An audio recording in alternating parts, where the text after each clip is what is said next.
பாதுகாப்பு மற்றும் விண்வெளி சார்ந்த தொழில்துறையில் 75,000 கோடி ரூபாய் முதலீட்டை ஈர்க்க திட்டம். உற்பத்தி துறையில் லீடராக தமிழ்நாடு திகழ்வதாகவும் முதலமைச்சர் மு.க.ஸ்டாலின் பெருமிதம்.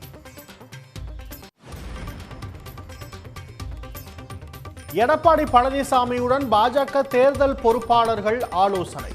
அதிமுக மூத்த நிர்வாகிகள் இல்லாமல் பொறுப்பாளரை தனியாக சந்தித்த எடப்பாடி. 2 நாட்கள் சிகிச்சைக்கு பிறகு வீடு திரும்பினார் பாமக நிறுவனர் ராமதாஸ். தமக்கு ஓய்வு என்பதே இல்லை என்றும் பரபரப்பு பேட்டி.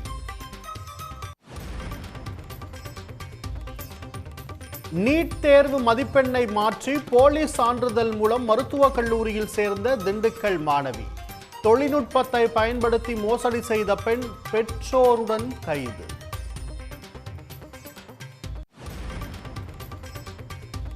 அந்தரங்க படங்கள், வீடியோக்களை இணையத்தில் நீக்குவதற்கான வழிகாட்டு நெறிமுறைகள் உருவாக்கம்.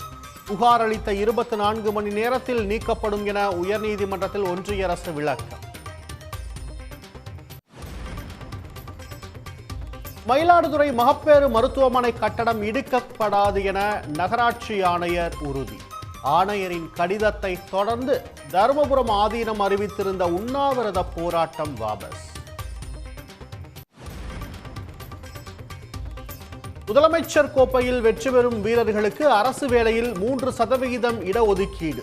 சென்னையில் விளையாட்டுப் போட்டிகளை தொடங்கி வைத்த துணை முதல்வர் உதயநிதி ஸ்டாலின் அறிவிப்பு. கோவை அவிநாசி சாலையில் தமிழ்நாட்டின் முதல் நீளமான மேம்பாலம் நாளை திறப்பு.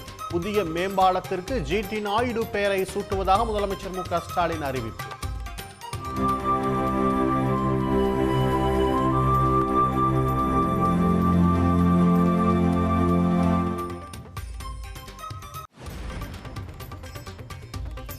தமிழ்நாட்டில் கடந்த 3 வாரங்களில் 15,000க்கும் மேற்பட்டோருக்கு டெங்கு பாதிப்பு. சென்னை, திருவள்ளூர், கோவை மாவட்டங்களுக்கு ரெட் அலர்ட் எச்சரிக்கை.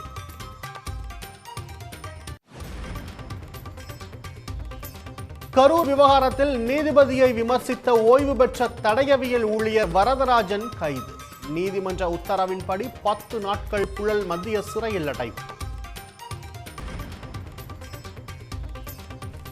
பீகார் சட்டமன்ற தேர்தலில் தொகுதி பங்கீட்டை இறுதி செய்ய அரசியல் கட்சிகள் தீவிரம். பிரசாந்த் கிஷோர் கட்சியுடன் சிராக் பாஸ்வான் கூட்டணி அமைக்க முயற்சி என தகவல்.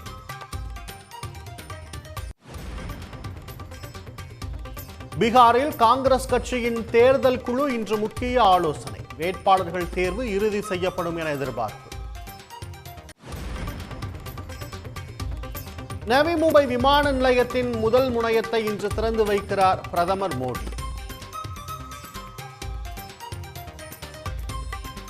3ஆம் கட்ட மும்பை மெட்ரோ ரயில் திட்ட பணிகளையும் தொடங்கி வைக்கிறார்.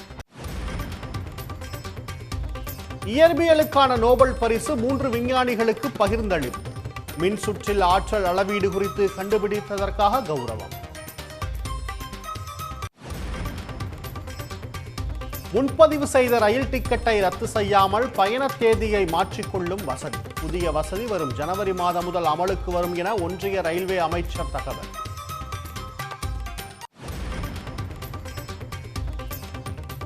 மேடையில் ராக் பாடல் பாடி அசத்திய அர்ஜென்டினா அதிபர். தமது புத்தக வெளியீட்டு விழாவில் ஆதரவாளர்களை உற்சாகப்படுத்தும் வகையில் அசத்தல்.